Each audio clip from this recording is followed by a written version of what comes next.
What if I told you someone was paid $10 million just to break up a marriage by attracting his wife? Not just any marriage, but one between two of the most powerful families in the US. Welcome to the channel, and please subscribe to the channel. Get ready, because the story you're about to hear than any reality TV show, featuring a professional heartbreaker, a desperate heiress, and a shocking twist that involves even more money and an unexpected new target. You won't believe how this high-stakes game of love and deception unfolds. Meet Tyson, a man who's all about the money. His specialty? Demolishing relationships.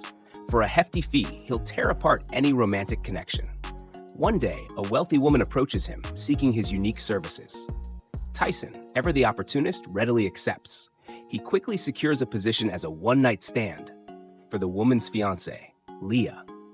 His plan is simple: seduce her and drive her crazy with his charm. He even outfits himself in a playful bunny boy outfit in pink to grab her attention.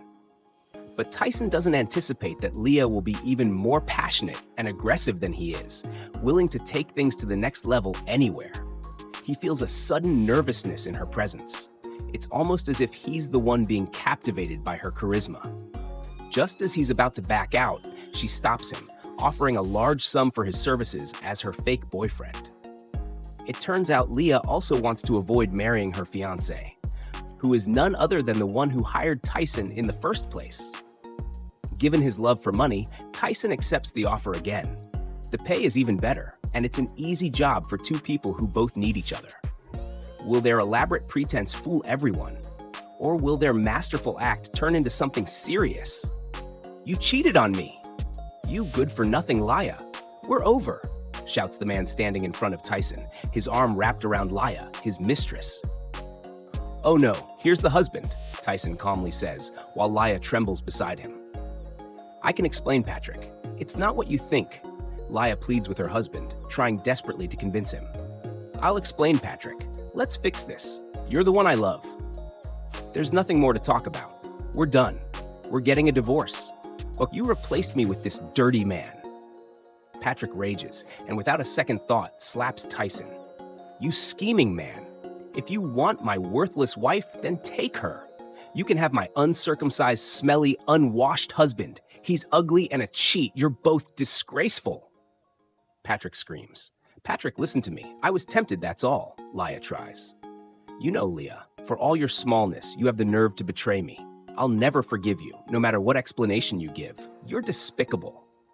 Patrick states firmly, then turns his back on Leah. Leah chases after her husband, but can't catch him. Tyson, meanwhile, simply leaves the old man standing by the side of the road. Despite everything, Tyson remains unfazed by being caught with his mistress's husband. "Well, I guess I'm done here," Tyson mutters to himself, turning to leave. "Tyson, where the hell are you going? Are you leaving me too after my husband just left me?" Leah shouts at him. Tyson simply tosses his hair back and turns to her emotionlessly. "Well, I realized I don't like you anymore, so we're done." He walks away completely. Leah, on the other hand, is nearly frantic, standing there as both her lover and her husband disappear from her grasp. "Are you leaving me because you found out I'm uncircumcised?" she screams after him. Tyson almost bursts out laughing, but holds it in, continuing to walk away. After the chaos, Tyson heads straight to a restaurant. He sits, waiting for an important guest. Soon enough, he sees her entering the restaurant, and she quickly approaches him. "Hi, sweetie. Have you ordered yet?" she asks him immediately. Tyson removes his shades, places them on the table, and looks directly at the woman. "Actually, yes. I've already had quite a bit," he replies. The woman happily sits down. "I'll pay for what you ordered, and here's your payment," she says, handing him an envelope. "I gave you more than we initially agreed. I slapped you pretty hard earlier, so I apologize." Tyson discreetly opens the envelope and glances at the amount. Although he hasn't counted it, he knows it's a significant sum, and a wide smile spreads across his face. "Wow, what a great bonus, huh? Or perhaps you have something else for me to do. Just say the word." "Oh, this is a lot of money," he exclaims, his face showing immeasurable joy. "No problem. I'll call you again if I need your services, okay?" "You did great, sweetie." Now I'm free from my worthless husband, and I'll have a happy life with my new love. I really couldn't have divorced Patrick without you, so I owe you everything." She thanks him sincerely, and Tyson smiles sweetly, also pleased with the money he's received. "You're welcome. This is my business, and it's how I earn a living. Well, good luck and congratulations on your new life with your new love. May you be truly happy," he says. They chat for a bit longer until their arrangement finally concludes. Tyson is a man on call for duty, on call for mission. His job is to destroy families, relationships, and important connections. As long as someone pays him for the job, he does it immediately. Sometimes he feels a twinge of conscience, but it's just a job, and he has no interest in his client's personal reasons. After meeting his client, Tyson heads straight to his apartment. He sits on the sofa and counts his earnings. "Wow, a perfect day. Money really smells good. I really love money. And I love money so much," he exclaims, kissing the money and lying back on the sofa, cradling his cash. All his hard work and sacrifice are worth it for the amount his clients pay him. Tyson grew up in hardship and is tired of being poor, which is why he entered his unsavory profession. Sometimes his work harms, and sometimes it benefits his clients. He realizes that not everyone who gets married is happy. Not everyone who says they love you today will love you forever. Sometimes the love they speak of is only temporary, and it's funny how love that's declared today seems to last only until tomorrow, and then you're no longer the one the next day. That's why I just want to love money. If I'm greedy for money, then so be it. At least I'm the best at it in town. I'd rather lie down with money and spend it on shopping than hope someone will truly love me, only to find out it's not real.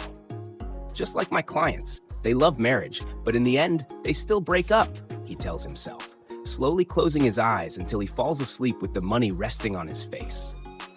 In the middle of Tyson's deep sleep, a repetitive and loud doorbell jolts him awake. Reluctantly, he gets up from the sofa.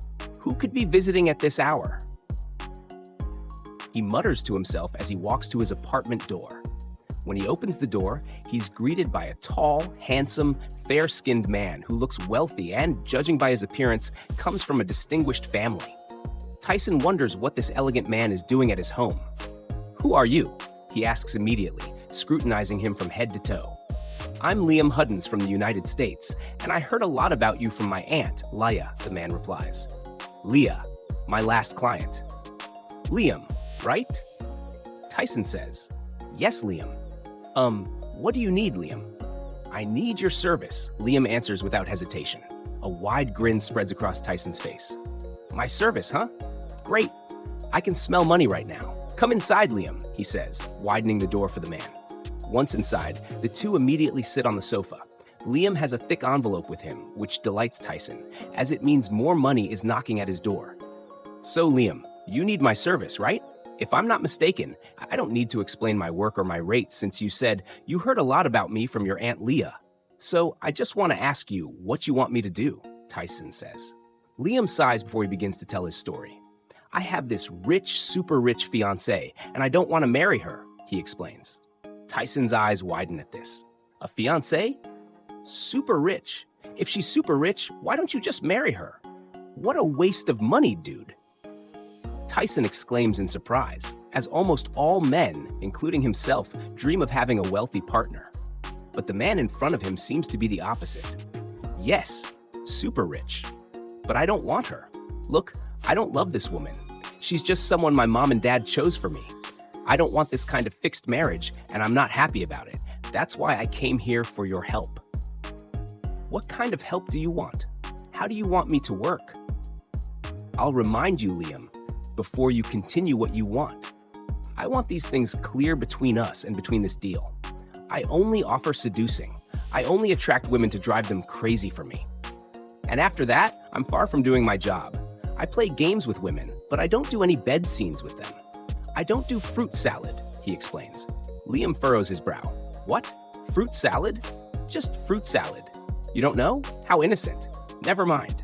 It's just a fruit," Tyson replies, finding it too much trouble to explain. "Okay, so it's clear to you what service I provide, right? I'm a relationship wrecker, but I still have my limits. Tell me exactly what you want me to do, and let's close this deal, Tyson adds. Liam places the money on the small glass table. This is $500,000, Tyson, he says. Tyson's eyes and mouth widen simultaneously. $500,000, he blurts out, as this is the largest payment he could potentially receive. I see you love money that much, huh? Now, Tyson, I want you to seduce Victoria Huddins, a billionaire bad girl who loves men. I don't want her, and clearly, I don't want to marry her. You're good when it comes to seducing.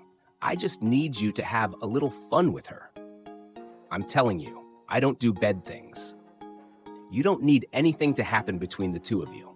A hot kiss on the sofa, or inside the room on top of the bed, or inside the bathroom. I don't care. I just need a little clip. A short video of the two of you having a hot kiss is what I need. I just want to show it to my parents that I don't deserve an unfaithful playgirl to escape my unhappy, unwanted fixed marriage. I haven't even seen that woman's face, but I already don't want her. You're a bit of a bad boy, and I know you can do this job. That's why I picked you. So deal? Liam asks. Tyson hesitates slightly. A video? A hot kiss? I'll think about it. He's having second thoughts, but Liam doesn't accept his hesitation. I'll add $500,000 to your bank account if you accept this job, and I'll add one more $500,000 to your bank as your bonus once you've done the job. Now, take it or leave it. Liam entices him with the dazzling amount. Of course, I'll take it, Tyson replies immediately, truly a man who loves money. Good, sign the contract, Tyson, Liam says. Tyson immediately signs the contract, his mind filled with nothing but money. Great. I know Victoria takes men to fulfill her urges, and I'll help you get close to her. And I'll call you when you need to start the job, okay? Liam says. The two men quickly reach an agreement. 2 days later, Tyson receives a call from Liam. He's scheduled to meet the woman named Victoria Huddins for a one-night stand, and now he's currently facing himself in the mirror. Okay, is my appearance good enough? Is it decent? It's too revealing. My bunny boy pink outfit. Fierce, right. These revealing outfits are what bad girls like, and I'll make sure Victoria Huddins falls hard into my hands. She will fall for me hard, he confidently says to himself, puts on his jacket, and immediately heads to the special restaurant where he's supposed to meet the woman. Upon arriving at the restaurant, he receives a message from Victoria. Although he hasn't seen her, Liam has told him a lot about her. And Liam himself gave his number to Victoria. Where are you? I'm waiting here for you, the text message reads. Tyson gathers his courage to enter the restaurant. He scans the surroundings. There are many people inside, so he has difficulty finding which one is Victoria. So he replies to her message. I'm here, but I can't see you. What are you wearing, and where are you sitting? Victoria immediately reads his reply. I am sitting close by the window, wearing a dark blue shirt, she replies. Tyson once again surveys the room. By the window, there's a woman in a dark blue shirt, so he quickly approaches her. Victoria, meanwhile, immediately catches his attention and is greatly impressed by his handsomeness. She playfully smiles at his headband. Hi, are you Victoria Huddins? Tyson asks first. Yes, I am. Take a seat, she invites. Tyson sits across from her. Ms. Victoria, allow me to introduce myself. I am Tyson Vergara, your sexy service for tonight, he says flirtatiously, extending his hand to her. Great, I am Victoria Huddins, and I can't wait to experience your performance tonight.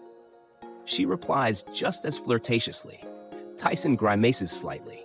Looking at her, there's no doubt she's beautiful and striking, but judging by her words, it's also clear she enjoys men. Perhaps Liam was right about her. So let's order, she invites, reading the menu. While Victoria is busy with the menu, Tyson decides to start his game. He needs to attract her and make her crave his body until she falls into his trap.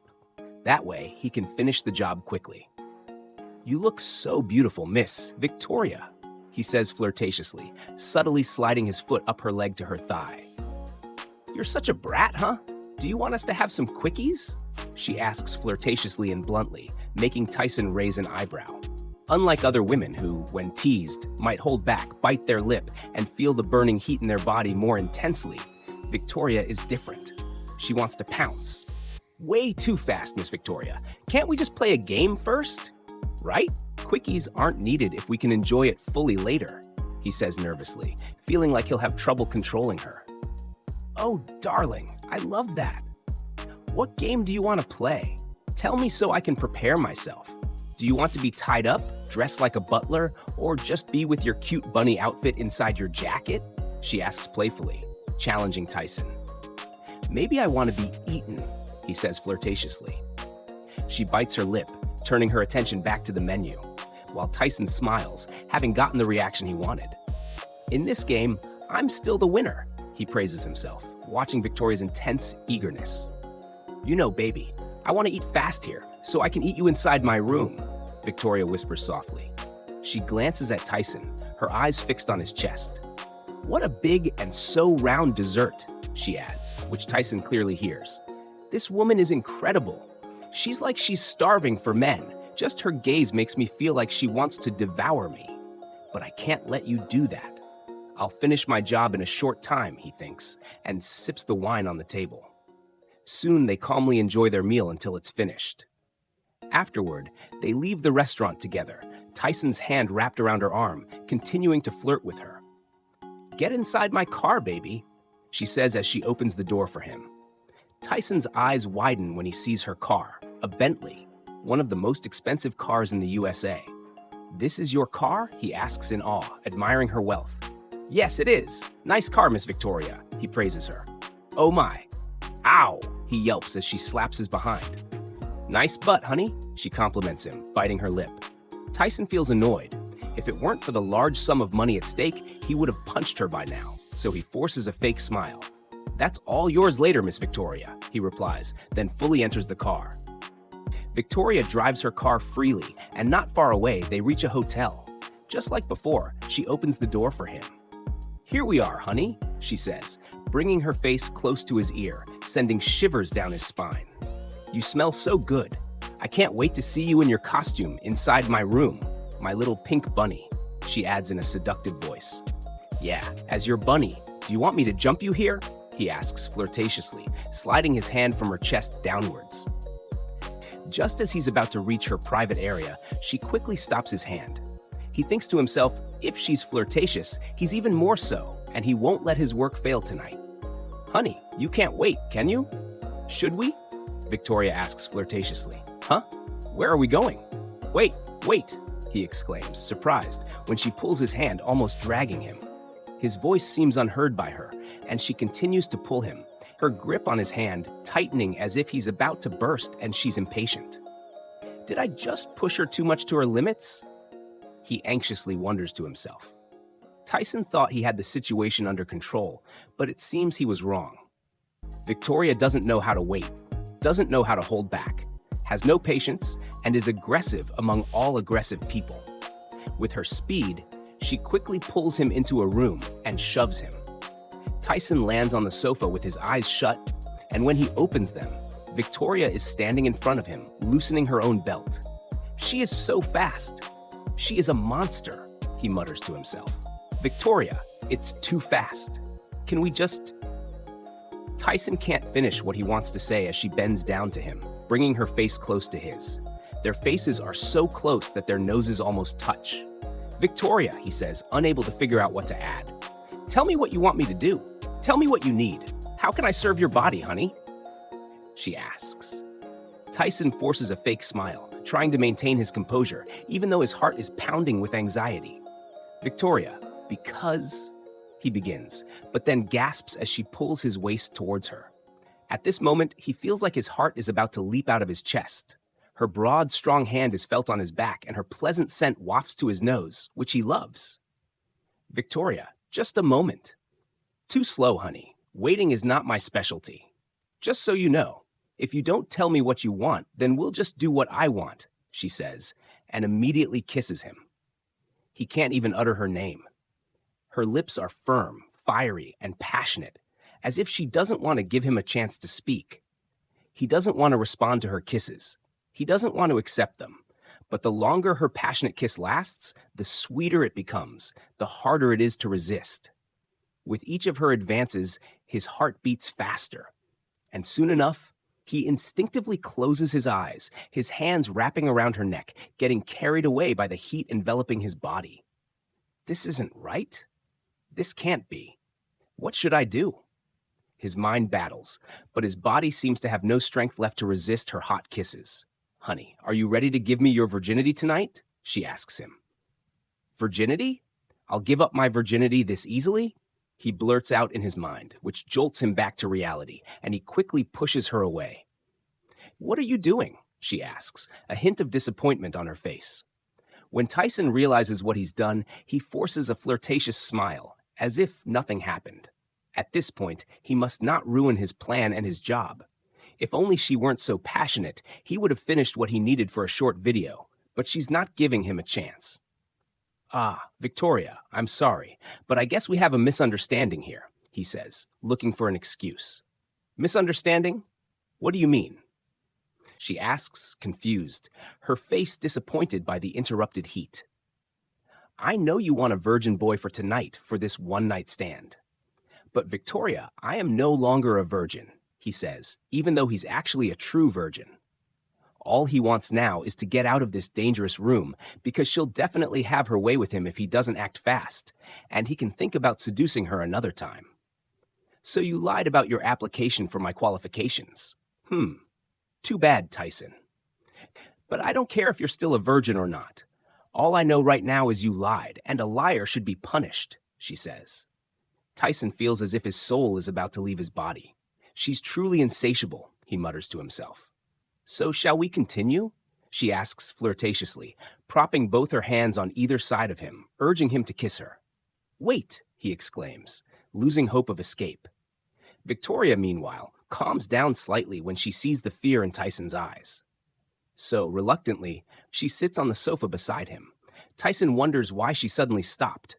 Victoria, he asks, trying her name. Well, you look like a scared cat, she says, playing with her own hair. You haven't even seen my pet yet, and you're already scared. How about when you do? She adds, standing from the sofa and tightening her belt again. She is a monster. You don't want to anymore, Tyson asks, feeling like this might be his first mission that he won't succeed in. I don't make out with scaredy cats like a whipped kitten, she replies, sitting in a chair with her legs crossed, her face unhappy and disappointed. Actually, I plan to get you pregnant and marry you. That's why I had a virgin boy for tonight, but I guess my plan didn't go well as I planned. However, your job doesn't end here, she says, making Tyson frown. What do you mean? You're not ready for tonight. Maybe you're ready for me tomorrow, she replies. Truly ruthless, Tyson mutters to himself, but then he wonders why she suddenly bursts out laughing. You scare easily. Mine isn't that big, and I'll be careful with you, she teases. Are you playing with me? He asks, annoyed. That was meant for a joke, but we can be serious, she replies. In a flash, her face becomes serious. Actually, man, everything I said is true. I really planned to get you pregnant, but since nothing happened between us because you look like a scared baby kitten, this is your punishment. Instead of a one-night stand with me, I want you to play as my boyfriend in front of my parents, she announces, which Tyson can't believe. What? Are you serious? Me, your boyfriend? Right in front of your parents? No way. Yes, that's right. For 10 million, honey. Do it for 10 million, she replies. Once again, the look of a man who loves money spreads across Tyson's face. Deal. Where are your parents? He says immediately, and Victoria smiles. You really love money, don't you? Well, that's even better for our agreement. From now on, you will live in one house with me. One bed, one table, one roof. Clear? She says, and their conversation quickly concludes. Clear. Good. Here's your card, she says, handing him the card. That's your card from now on. Use it and buy anything you want. Don't worry. That's separate from your payment. Tomorrow, I want you to look elegant, more handsome, and stunning because you will meet my mother tomorrow. She also gives him the address where she lives. After that night's conversation, Victoria and Tyson part ways with an agreement, and now Tyson is currently inside Liam's car. Where is the video? Liam asks immediately, but Tyson hands him nothing. Where is the video, Tyson? Nothing. No video, he replies. What? No video? What do you mean by no video? I haven't seen anything from you after all the time I've waited for you. Is that right? Liam asks in disappointment. That's right. I thought you were good at your job. What happened? He asks, almost shouting in Tyson's ear. Wow, you're so hysterical. Calm down. It's good that you're just here waiting while I got caught up with your fiancé's maniac self, Tyson says, and Liam's eyes widen. Really? Is she really a maniac? Don't tell me she got you. No, right? But almost. Because of the job you gave me, I got another job. What is it?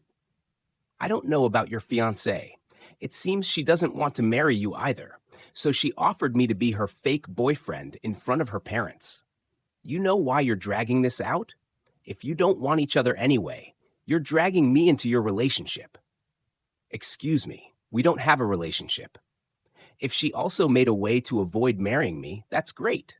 You see, we really don't love each other, and we haven't even met. Perhaps it would be easy not to go through with the wedding if it were our desire. But that's not the situation.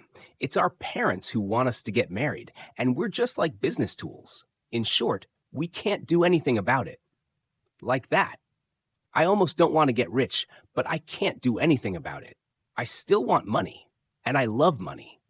Period, Tyson asserts to himself, and Liam smiles. I really like your personality, too honest and too feisty. Well, I still want to get my video, Tyson. See you when you're done with your job, and good luck with your new job, Liam says, and soon enough, their conversation ends.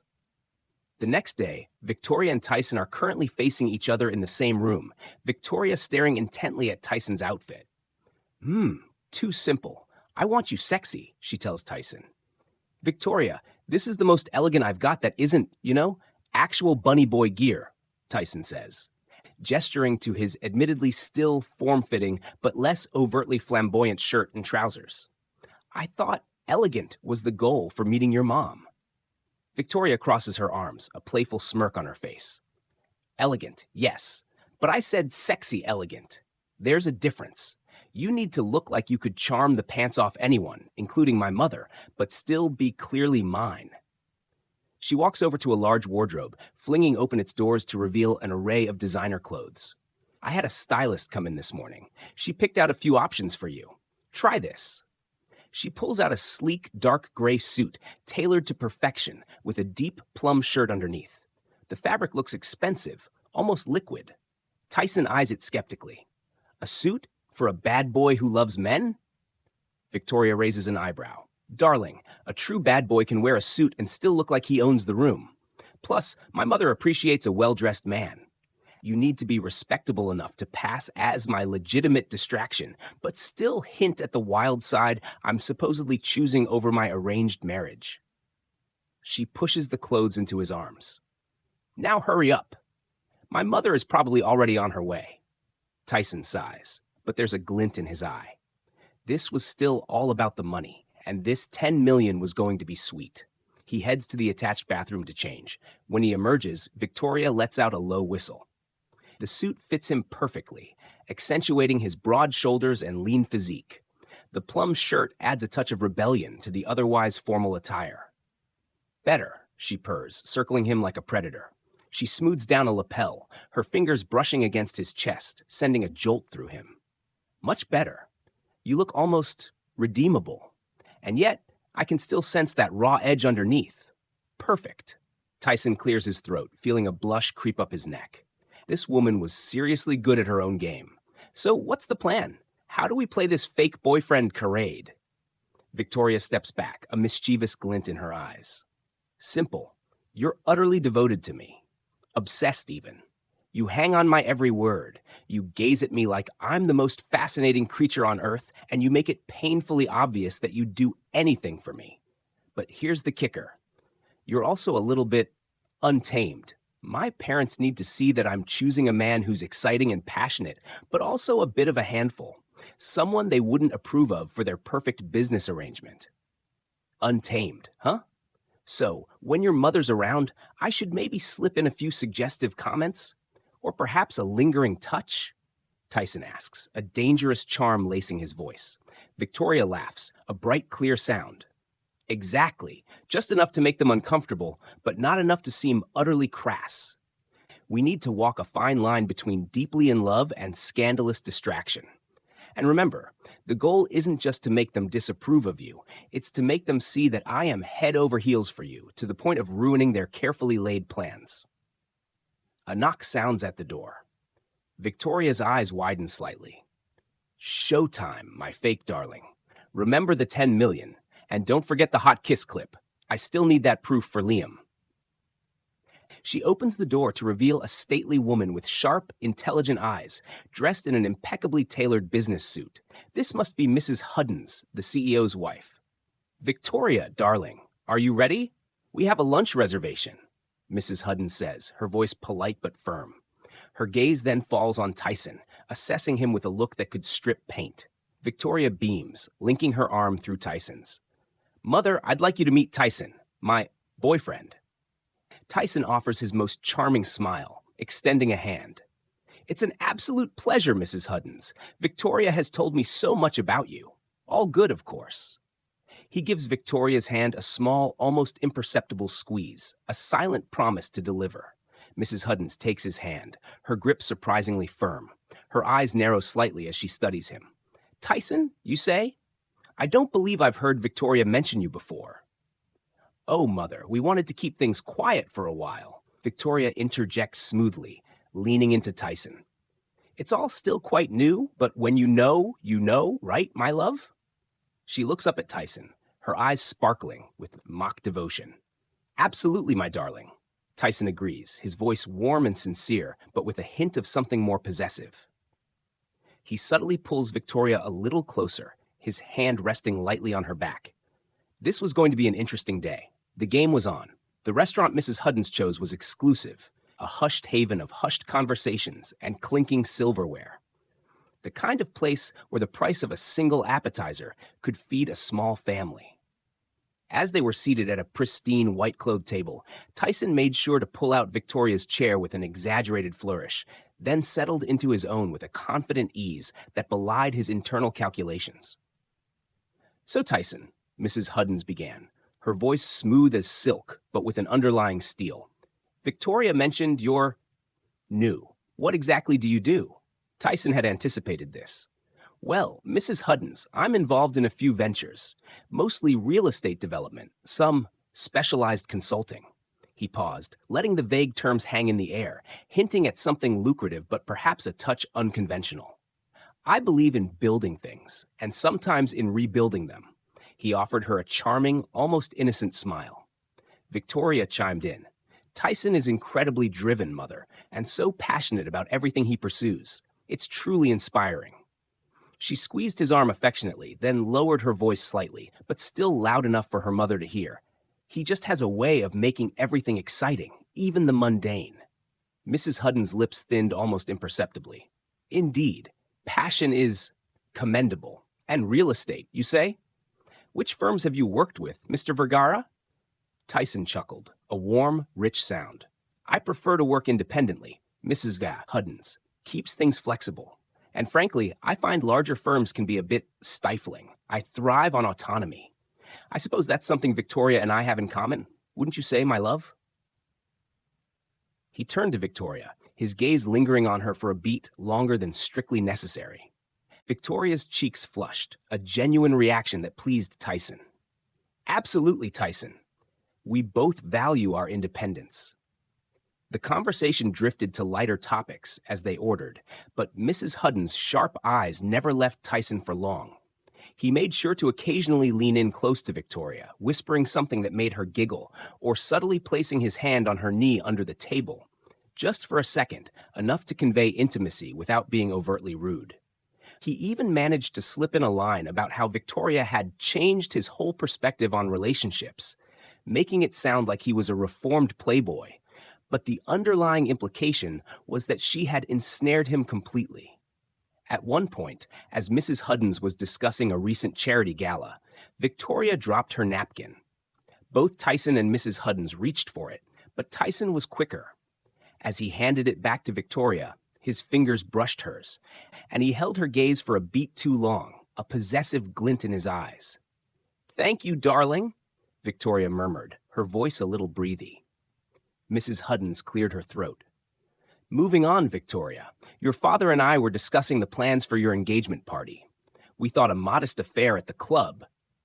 Oh, Mother, you don't need to worry about that anymore, Victoria interrupted, her tone dismissive but sweet. Tyson and I have been talking, and we're not really into all that formal fuss, are we, my handsome rogue? She playfully nudged Tyson with her elbow. Tyson caught the cue. No, not at all. We prefer something less constrained, more spontaneous. We're thinking of something much more intimate, perhaps a private island getaway, just the two of us. He wrapped an arm around Victoria's waist, pulling her closer so that her side pressed against his. Mrs. Hutton's eyes narrowed further. A private island?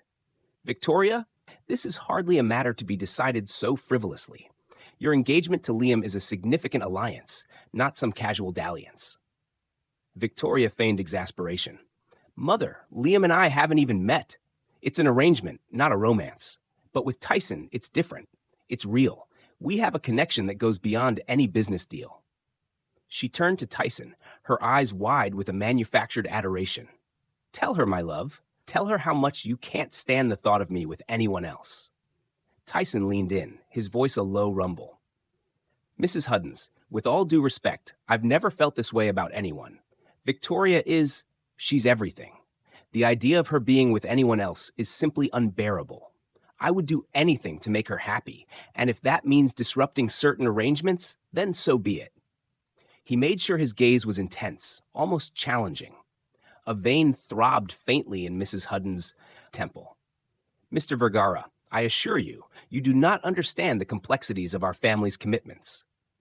Perhaps not the financial complexities, Mrs. Huddens, Tyson conceded with a charming, unapologetic smile. But I certainly understand the complexities of the human heart. And Victoria's heart, I'm quite certain, belongs to me. He then took Victoria's hand, lifting it to his lips and placing a soft, lingering kiss on her knuckles, making direct eye contact with Mrs. Huddens over Victoria's hand. It was a bold, intimate gesture designed purely for her mother's benefit. Mrs. Huddens finally broke eye contact, a muscle twitching in her jaw. She picked up her water glass, her hand trembling slightly. My apologies, Mother, Victoria said, a hint of triumph in her voice. But when it's true love, you just can't fight it. She leaned her head on Tyson's shoulder, a picture of blissful infatuation. Tyson felt a surge of satisfaction. He'd landed his punches. The disgust and frustration radiating from Mrs. Huddens were palpable. This was going to be an easy 10 million. Mrs. Huddens remained remarkably composed for the rest of the lunch, a testament to years of high society training. But the subtle signs of her displeasure were evident.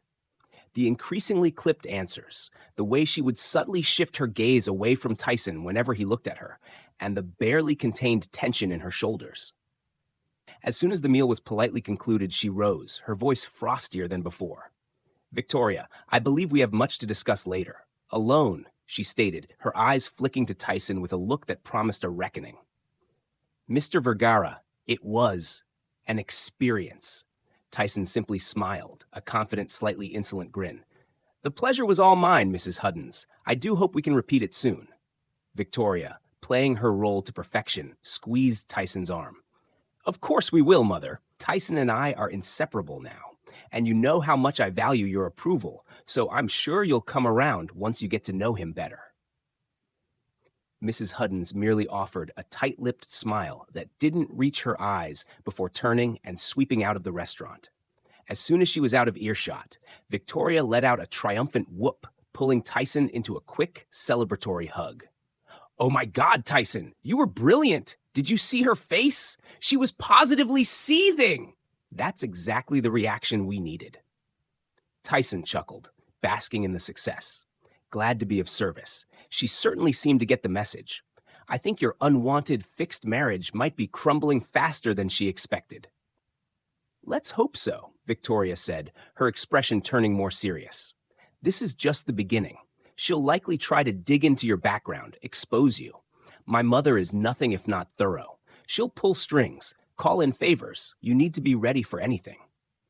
Let her. Tyson replied confidently. My background, what I choose to reveal, is impeccable. And if she tries to get too personal, it'll only make me look more like the scandalous distraction you're choosing over her precious business alliance. It works for us. He grinned. Now about that hot kiss clip for Liam? Victoria bit her lip, a flicker of hesitation in her eyes. Right. Well, we're at my place now. My penthouse. It's private. She led him towards her waiting luxury SUV.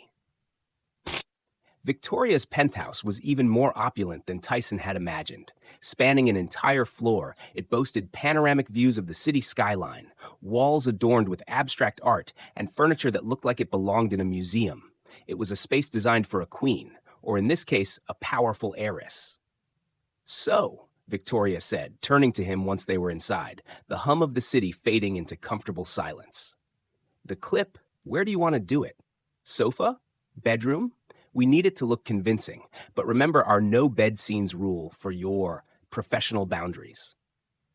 Tyson surveyed the luxurious living room, his eyes lingering on a plush, oversized sofa bathed in the soft afternoon light. The sofa will do nicely. Needs to be natural, spontaneous even. Like we just couldn't resist. He smirked. And maybe a little bit rebellious, given that we're supposedly defying your parents right now. Victoria's eyes glinted. I like that.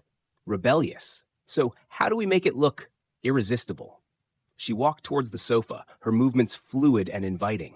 Tyson followed, a plan already forming in his mind. We start with a conversation, something casual, intimate. Then the intensity builds. We're so lost in each other, so consumed by this forbidden passion that we forget everything else, including the camera. Victoria sat down on the sofa, patting the spot next to her. Sounds like fun. Ready for your close-up, Mr. Vergara? Tyson sat beside her, turning to face her fully. He reached out, gently cupping her jaw, his thumb tracing the line of her cheekbone. Just follow my lead, my darling. And remember, the more convincing this looks, the quicker you get out of that unwanted marriage, and the sooner I get my full 10 million. He leaned in slowly, his eyes locked on hers, building the tension. Victoria's breath hitched slightly, her gaze flickering to his lips. He saw the genuine anticipation there, mixed with the practiced performance. This woman was good. Their lips met, soft at first, then rapidly deepening. It was a kiss designed to be consumed, to convey desperate longing and fierce attraction. Tyson knew exactly how to play this, a controlled burn, intense but not overwhelming. He tangled his fingers in her hair, pulling her closer, tilting her head for more angles for the camera he knew she had subtly placed somewhere. He felt her hands slide around his neck, pulling him tighter still. The kiss became more demanding, more passionate, a silent declaration of the illicit affair they were pretending to have. He could almost hear Liam's Aunt Suling's gasp of shock. As the kiss reached its peak, a low moan escaped Victoria's lips, and Tyson instinctively knew that was the money shot. He pulled back slowly, his eyes still heavy-lidded, his thumb still caressing her jaw. Victoria looked a little breathless, her lips swollen and shining. Wow, she whispered, her voice a little husky. That was surprisingly good. She reached for a remote control hidden behind a cushion and pressed a button. And I think we got it. Tyson straightened up, a smirk playing on his lips. Always professional, even when things get intense. He felt a strange, lingering heat from the kiss, a warmth that had nothing to do with the 10 million. He pushed it away. This was business. Victoria's phone buzzed. She picked it up, her expression changing as she read the message. Liam. He says his family is already calling his parents, furious about what my mother told them about our lunch. The word is spreading fast. She looked at Tyson, a satisfied grin spreading across her face. Looks like your performance was a resounding success. The news of the disastrous lunch spread like wildfire through Liam's family. Tyson could practically feel the waves of indignation emanating from the Hutton's upper echelons. Liam's message to Victoria was swift and furious. What the hell was that, Victoria? My parents are beside themselves. They're saying you're ruining everything with some random guy. This is not the plan. Victoria, still with a triumphant gleam in her eyes, typed back, It is the plan, Liam. My plan to get out of this ridiculous forced marriage. and it seems to be working wonderfully, thanks to Tyson. She showed Tyson the exchange, a smug smile playing on her lips. He's rattled. Tyson grinned. Good. The more rattled they are, the better. It means they're taking us seriously as a threat to their alliance. However, later that evening, Tyson received a call from Liam himself. The man's voice was tight with suppressed rage. Tyson, we need to talk. Now. Don't play dumb. I know exactly what you did today, Liam seethed. And to what do I owe the pleasure of this call, Liam? Tyson asked, leaning back in Victoria's plush sofa, enjoying the irony. You've gone too far. My parents are demanding an explanation. They're talking about disinheritance, about severing ties with Victoria's family if she doesn't break up with you immediately. This isn't just about my unwanted marriage anymore. This is about a full-blown family scandal. I wanted a clip, a mild incident, not a declaration of undying love and a public slap in the face to my mother. Liam's voice rose with each word. Tyson remained calm. Liam, my job is to make Victoria's parents believe she's utterly infatuated with me. And from the sound of it, I've succeeded spectacularly. You wanted her to discontinue the marriage, didn't you? This is how it's done. But this is too effective. It's escalating too quickly. My family is already contacting their lawyers to review the prenuptial agreements, trying to find loopholes to protect their assets if Victoria somehow manages to get out of this without a proper reason. This is going to be messy, Tyson, much messier than I intended. Liam sounded genuinely panicked now. Look, can you ease up a bit? Make it look like you're having second thoughts? Like she's too much for you? Tyson paused, a new thought forming. Liam, my contract is with Victoria, and her goal is to get out of the marriage. My current actions are achieving that goal. If you want me to change course, that's a new negotiation and a new price. A tense silence hung on the line. A new price? Liam scoffed. You're already getting a fortune. For the initial job, this is a different ask. You're asking me to undermine the success of the current plan because your family is reacting more strongly than you anticipated. That's not my problem, but I'm a professional. Everything has a price. Name your figure, Liam. What's it worth to you to dial down the scandal while still getting Victoria out of the marriage? Another long pause. You're insane, Tyson. Perhaps, but effective. Take it or leave it, Liam. Otherwise, Victoria and I will continue our wild romance until your family has no choice but to cut ties and suffer the public humiliation. All right, you win. Liam finally conceded, his voice tight with resentment. I'll transfer the first half tonight. Just don't make me regret this even more. Tyson hung up, a satisfied smile on his face. This was going even better than he expected. He just doubled his earnings for essentially managing a controlled demolition. Tyson walked back into the living room where Victoria was browsing an art book. Liam just called, he announced. Victoria looked up, a knowing glint in her eyes. Oh, was he spitting fire about your charming performance? Among other things, Tyson said, settling onto a chair opposite her. He wants me to ease up on the public declarations of love. He's concerned about the escalation, the family scandal, the lawyers. He just paid me another $5 million to manage a more controlled breakup. Victoria's jaw dropped. Another $5 million? Tyson, you're a genius. He's paying you to undo your own work? She burst into laughter. That's incredible. So, what's the new plan then? The new plan is a slow burn, Tyson explained. We continue to be seen together, but with less overt affection. We have a few public arguments, perhaps a dramatic breakup that still paints Victoria as the heartbroken one, choosing true love over duty. It gives your parents time to process, and Liam's family a reason to save face, while still ultimately leading to the cancellation of the engagement. Victoria nodded, thoughtfully. A more drawn-out drama, then. I can work with that. It also gives us more time to gather whatever proof Liam might need for his own side of things if he ends up wanting to push for a clean break himself, despite his parents. She paused, then looked at Tyson with a different kind of intensity. So, the hot kiss clip for Liam, was that still part of the original plan or the new one? Tyson raised an eyebrow. That was for the original plan, to show Liam proof that you were effectively sabotaging your own engagement. But now, with his new payment, perhaps he'd prefer something else. Or maybe he just needs the visual confirmation that his fiancée is indeed attracted to me. It's all about perception, isn't it? Victoria smirked. Indeed.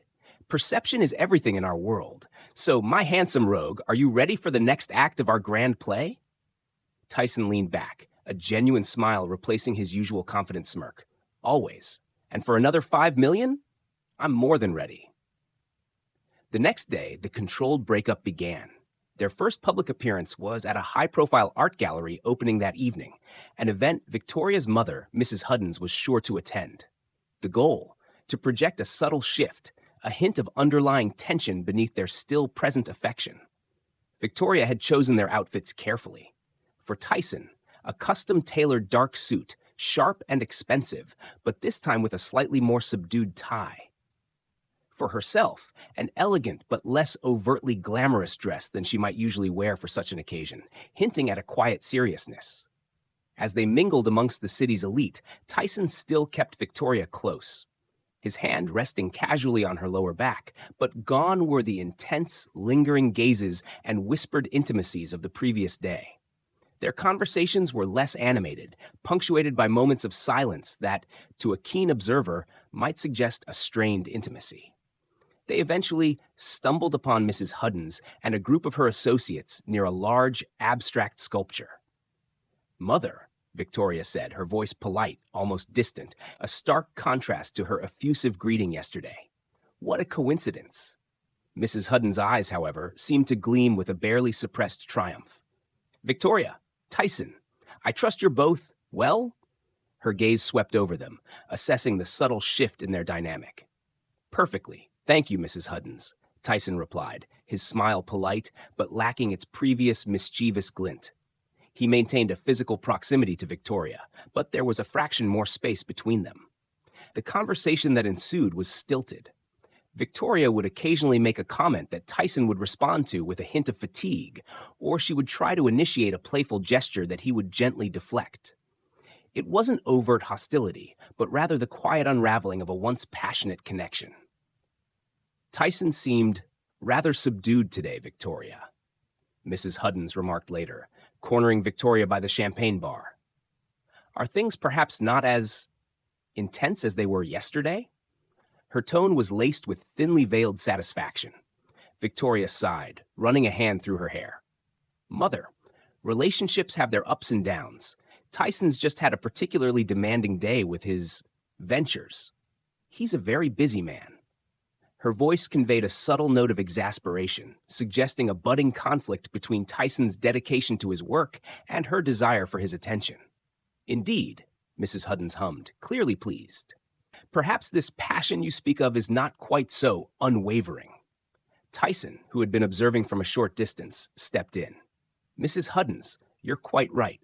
My work demands a lot, and sometimes it can be challenging to balance with everything else. But Victoria is worth it." He offered a strained smile, a subtle hint that the worth it was becoming a question mark. Mrs. Huddens almost beamed. The seeds of doubt had been sown. The next phase of their controlled breakup involved less public affection and more subtle signs of friction. A heated discussion, caught by paparazzi outside a trendy restaurant, Victoria looking visibly upset as Tyson stared at his phone, seemingly oblivious. A late-night fight hinted at by Victoria's weary appearance at a morning coffee shop, without Tyson by her side. Liam, observing from afar, sent Tyson a brief message. "Good. Keep it up. My parents are starting to believe she's having second thoughts about choosing you." However, a new complication arose from an unexpected source. A few days later, Tyson received an anonymous text message. "Heard about your little game, Mr. Vergara. Playing with the Huddens family is a dangerous business, especially when you're playing with my fiancé." Tyson frowned. "My fiancé?" This wasn't from Liam. Liam referred to Victoria as his fiancé, not my fiancé. This was someone else, someone connected to Victoria. A second message followed immediately. "You're a professional, I hear. So am I. I don't appreciate outsiders messing with my arrangements. Step aside, or you'll find your ventures hitting a very sudden, very painful snag. This was a direct threat. Tyson felt a cold prickle of unease. He immediately called Victoria. "Did you tell anyone else about our arrangement?" he asked, skipping pleasantries. "No, of course not. Only Liam knows, and my mother suspects we're serious, but she doesn't know the full details," Victoria replied, sounding confused. "Why? What's wrong?" "I just received a threat. Someone claiming to be my fiancé's actual fiancé, saying they don't appreciate me messing with their arrangements," Tyson explained, his voice low. Aghast from Victoria. "What? Liam's fiancé? But Liam told me they've never even met. This whole thing is a fixed arrangement without any personal involvement." "That's what you were told," Tyson said grimly. "But someone out there thinks differently, and they know enough about me to make veiled threats about my ventures. This isn't just a scorned lover. This is someone with resources and information." Victoria's voice was tight with worry. "This changes things. If Liam's fiancé is involved, and if she's as powerful as her family suggests, this could get very complicated and dangerous for you, Tyson." Tyson looked out at the city lights, a new kind of challenge presenting itself. He was used to manipulating emotions and situations, but a direct, powerful threat from an unknown player was a different game altogether. "Dangerous is fine," Tyson said, a glint returning to his eyes. "Complicated means more work, and more work means a higher price." He thought of the anonymous message, the tone of absolute certainty. But first, we need to figure out who this fiancé actually is and what they really want. Tyson knew he couldn't act blindly. A threat of this magnitude, targeting his ventures, meant someone had significant influence and access to information about him. He decided to use his own network, discreetly. "Victoria," Tyson said, "I need details about Liam's fiancé's family. Names, business interests, any notable individuals, especially those with a reputation for being protective or ruthless." Victoria, though nervous, complied. "Liam's fiancée is named Eleanor Thorne. Her family is old money, even more established than the Huddens, if that's possible. They're in tech and global finance. Eleanor herself is supposed to be brilliant, but also very private. Liam said they arranged the marriage strictly for business consolidation." "Private, but threatening my ventures," Tyson mused. "That doesn't add up." He spent the next few days working from Victoria's penthouse, making calls, pulling strings, and leveraging his own contacts in the shadowy world of corporate intelligence. He dug into the Thorne family, specifically focusing on Eleanor. It wasn't easy. Their online presence was meticulously curated, almost invisible for such a powerful dynasty. Finally, a contact, a grizzled ex-detective named Marcus, called him. "Vergara, I found something interesting on your Eleanor Thorne. She has a twin brother, Julian Thorne. Even more private than she is, if you can believe it. But here's the kicker. Julian is widely known in certain circles as the family's fixer, the one who handles delicate situations. And he's got a nasty reputation for being fiercely protective of his sister." Tyson's eyes narrowed. A fixer, and fiercely protective of his sister. That would explain the "my fiancé" comment. It's not her, it's him acting on her behalf, or perhaps even without her knowledge. Could be. They're incredibly close, from what I gather. And he's utterly devoted to preserving the family's image and their interests. He also has a significant stake in a few smaller but critical tech startups that directly compete with some of the firms you've mentioned in your ventures. Marcus added. "Bingo," Tyson muttered. "Julian Thorne, the true opponent." Tyson immediately called Victoria. "I know who sent the messages. It's not Liam's fiancée, Eleanor. It's her twin brother, Julian Thorne." Victoria gasped. "Julian? Oh no, he's incredibly intense. A total ghost in the public eye, but everyone knows he's the real power behind a lot of their family's moves. If he's involved, this is serious."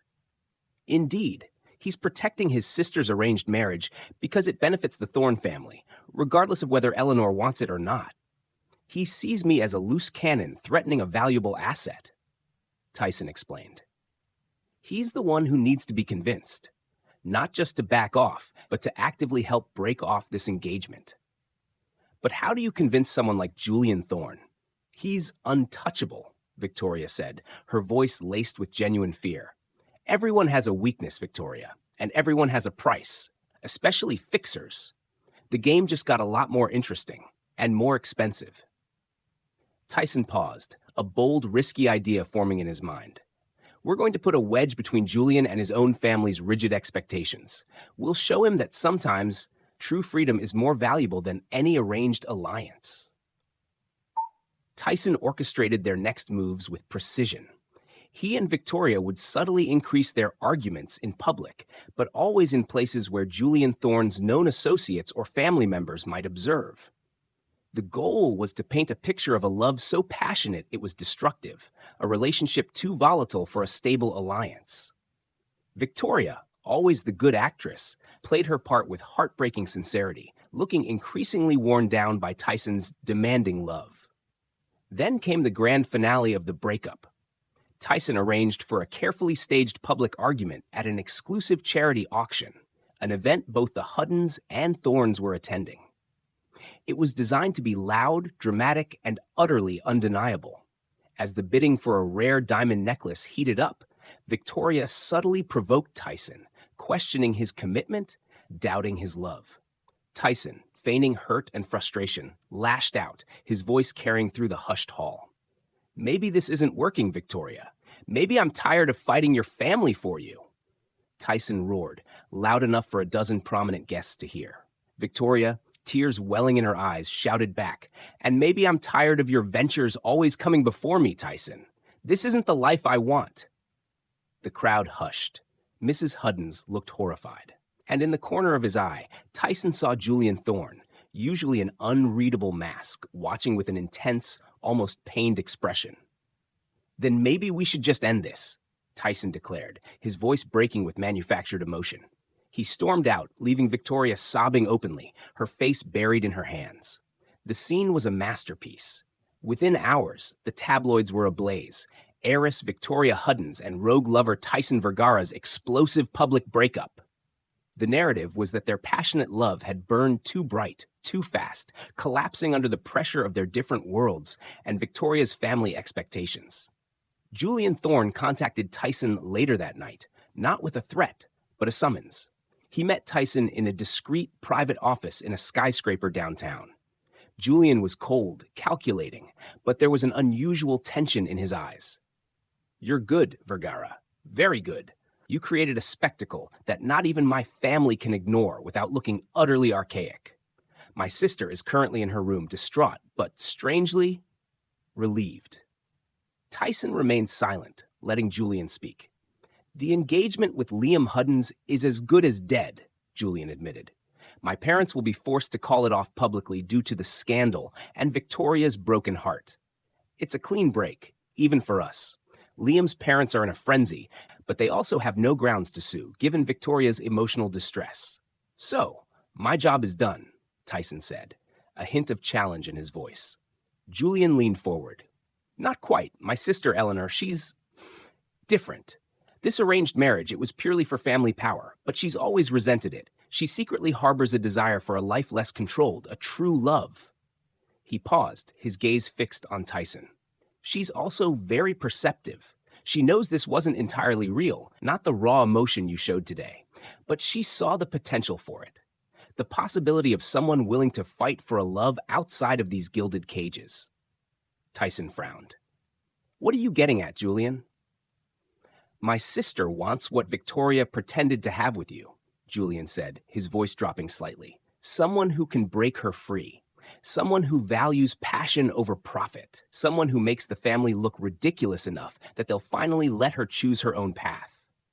He pushed a sleek, black briefcase across the table. This contains another $10 million. Your fee.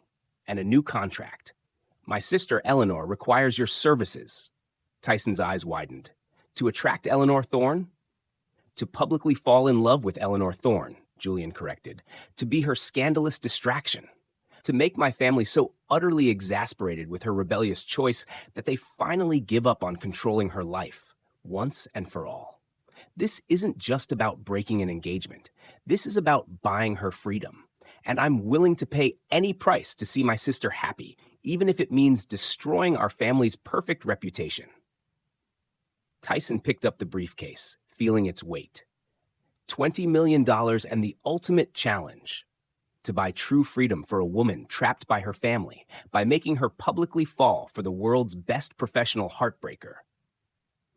"Deal," Tyson said, a slow, predatory smile spreading across his face. "But understand this, Julian. When I take a job, I see it through. And sometimes, even I get swept away in the performance. This won't just be a show for your family. It'll be the performance of a lifetime."